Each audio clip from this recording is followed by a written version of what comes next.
My name is Chelsea Smith, and I'm a program manager for Girl Scouts of Western Ohio and an amateur naturalist. I've spent my entire life getting to know the world around me, and now I'm here to share what I've learned with you. Join me for this week's Camp Creature Feature showcasing bats.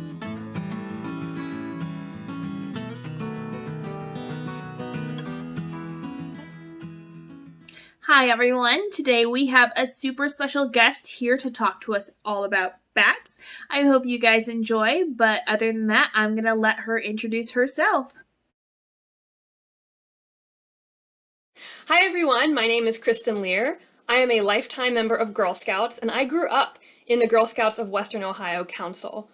I work right now as a bat conservation scientist, which means I work around the world to study and protect bat species. And today we're going to learn a little bit about the awesome world of bats. So to get started, bats are mammals. They are not rodents, but they have fur. They give birth to live young, just like we do. And they are mammals, so they're not birds. And bats, the name for their order is Chiroptera, which in Latin means hand wing.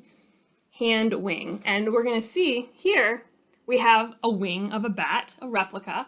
And we can see this is the wing.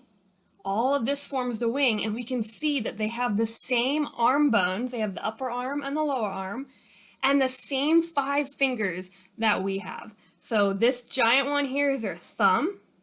Then they have their first finger, their pointer, their middle finger right there, their third finger, this one, and then their really long pinky. So if we were a bat, we would have fingers about 4 feet long. And that's how they fly, with their wings that are formed from their hands and their arms.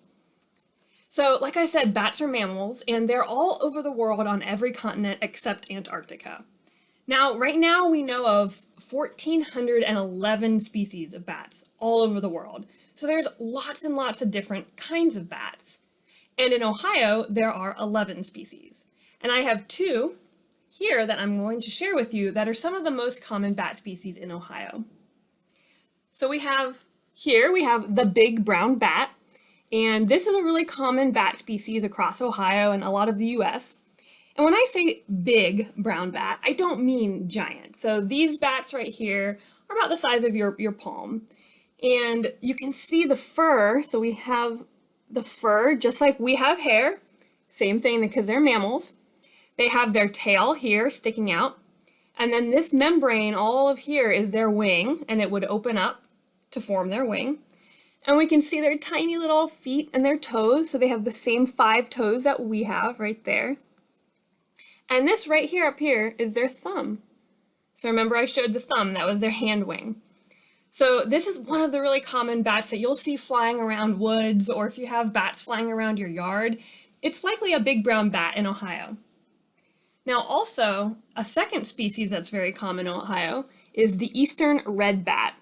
And we can see the red bat here is quite a bit redder or oranger than the big brown bat, and it's a little smaller.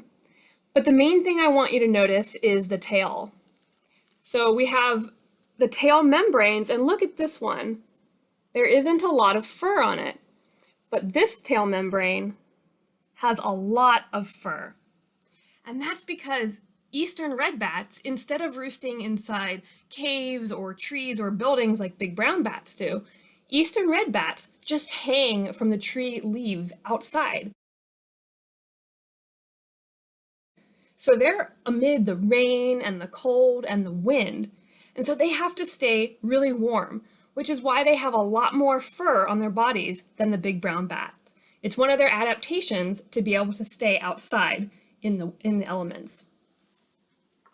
Now, why would we want bats around? So a lot of people are thinking, bats are scary, but they're actually not. They're really beneficial for people and the environment.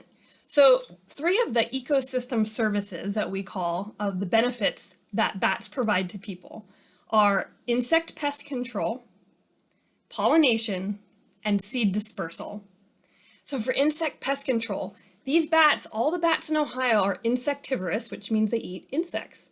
They're eating things like mosquitoes as well as agricultural pests that destroy our cotton crops, our corn crops, our pecan trees. Without bats, we'd have a lot more damage to these crops, and we'd have to pay a lot more money at the grocery store to buy those items. So bats really help keep those insect populations under control. Now, the second ecosystem service that I mentioned is pollination. So if you like to eat things like chocolate, that's my favorite for sure. What about mangoes, avocados, even peaches, bananas? All of those plants are plants that are pollinated by bats. So without bats, we would not have chocolate. And I think that would be a very, very sad world. So the next time you're eating a chocolate bar or you're having your avocado, your mango, or your banana with breakfast, say, "Thank you, bats," and thank a bat. Now, the third ecosystem service is seed dispersal.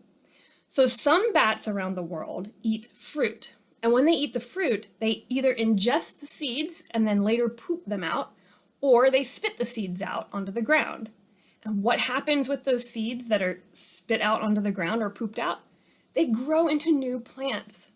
So bats are really important for helping regenerate and regrow places like tropical rainforests that we're clearing for development.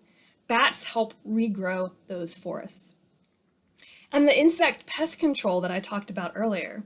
Some bats can eat up to their body weight in insects in a night.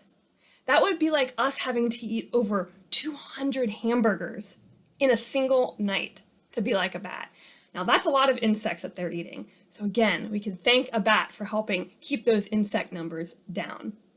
And most of the bats around the world, about 70%, eat insects. So those are the ones, all the ones in Ohio are insect-eating bats.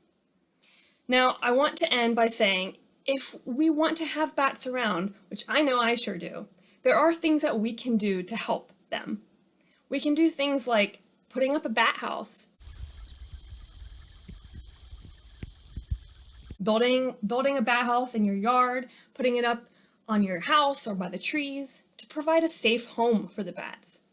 If you garden, you can plant night blooming flowers that will bloom at night that the insects will be attracted to, that the insectivorous bats can then eat. So you'll have your own little ecosystem in your yard. And I think one of the most important things that we can all do for bats is to share how awesome they are, how neat they are, and just how important they are to the ecosystem and to us. And I got my start in bat conservation in 6th grade, actually in Girl Scouts, by building bat houses for my Girl Scout Silver Award project.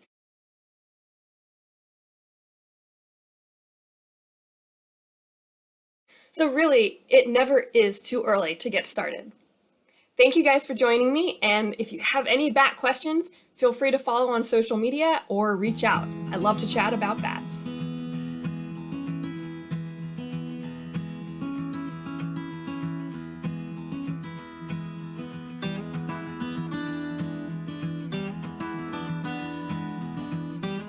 This has been the last Camp Creature feature for the summer. I hope you guys have all enjoyed all of the videos that I've made for you. This is Chelsea, signing off. Peace out, Girl Scouts. Interested in nature? Join the CSA Naturalist Club. Find us on Facebook by searching for GSWO Naturalist Club, or email us at gswonaturalistclub@gmail.com for more information.